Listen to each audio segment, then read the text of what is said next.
The British people have spoken, and the answer is we're out.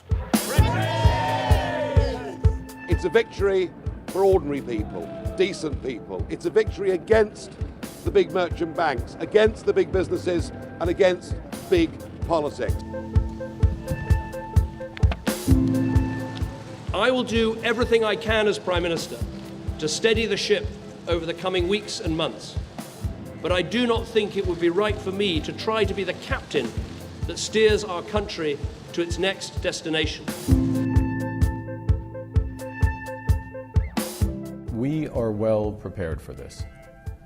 Her Majesty's Treasury and the Bank of England have engaged in extensive contingency planning, and the Chancellor and I have remained in close contact, including through the night and this morning. I am fully aware of how serious or even dramatic this moment is politically, and there's no way of predicting all the political consequences of this event, especially for the UK. It is a significant and material change in circumstances, and it is therefore a statement of the obvious that the option of a second referendum must be on the table, and it is on the table. It was the morning that changed everything, but the day belonged to the Leave campaign, even if not everyone agreed. Shame on you, Boris! You're parasite Boris Johnson! And the man who could well be our next Prime Minister made a victory speech with a conciliatory tone. To those who may be anxious, whether at home or abroad, this does not mean that the United Kingdom will be in any way less united, nor indeed does it mean that it will be any less European. And I want to speak to the millions of people, directly to the millions of people who did not vote for this outcome, especially young people, who may feel that this decision in some way involves pulling up a drawbridge or any kind of isolationism, because I think the very opposite. Whoever becomes the new Conservative leader will have to find a way of dealing with the opposites in their own party. And the morning after the night before, Tory MPs insisted they were already looking forward. Do you know what? I'm not really interested in my party, in the sense that I think the deep wounds actually are in the real world. For the first time since the 70s, I have seen people speak in a way that I hadn't seen in the last 40 years, calling out, get these immigrants out, calling me a traitor. You know, and I've been in all sorts of political campaigns. I have never seen such unpleasantness unleashed. So we've got to now heal. That's where we have to do the work. That's the restoration that we have to do. Is this the moment the Conservatives stop banging on about Europe?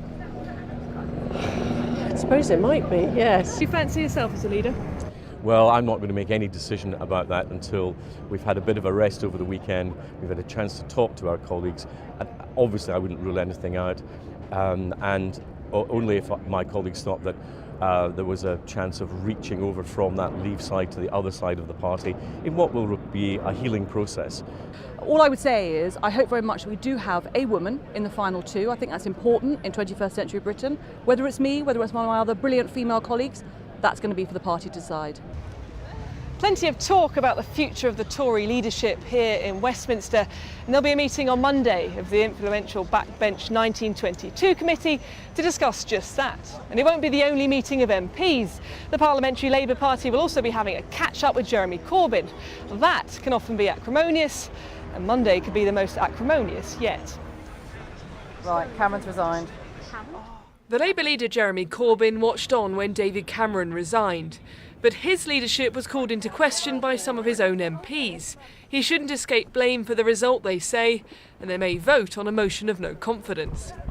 I think if we do have the prospect of an earlier general election, maybe in a few months' time rather than a few years, these are really serious times, and we have to make sure that we have leadership that can have a chance of reaching beyond our core base. And I think, it's not clear that our current leadership can even mobilise our core support, looking at the results that we've had so far.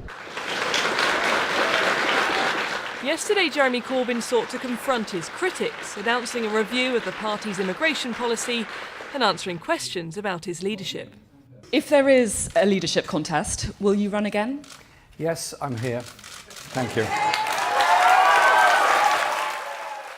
I ran a campaign in which I travelled the length and breadth of this country. I pointed out that there were difficulties with the European Union, that's very obvious, but I also pointed out that we would achieve better social protections, better levels of employment and investment, in my view, if we remain part of the European Union. But it wasn't enough. This morning, the Shadow Foreign Secretary Hilary Benn was sacked by Jeremy Corbyn after plans emerged to coordinate frontbench resignations.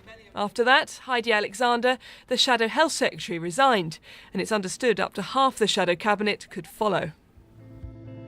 The ripple effect of this referendum result is still being felt. Westminster may look the same as it ever has on the outside, but politics here has changed forever.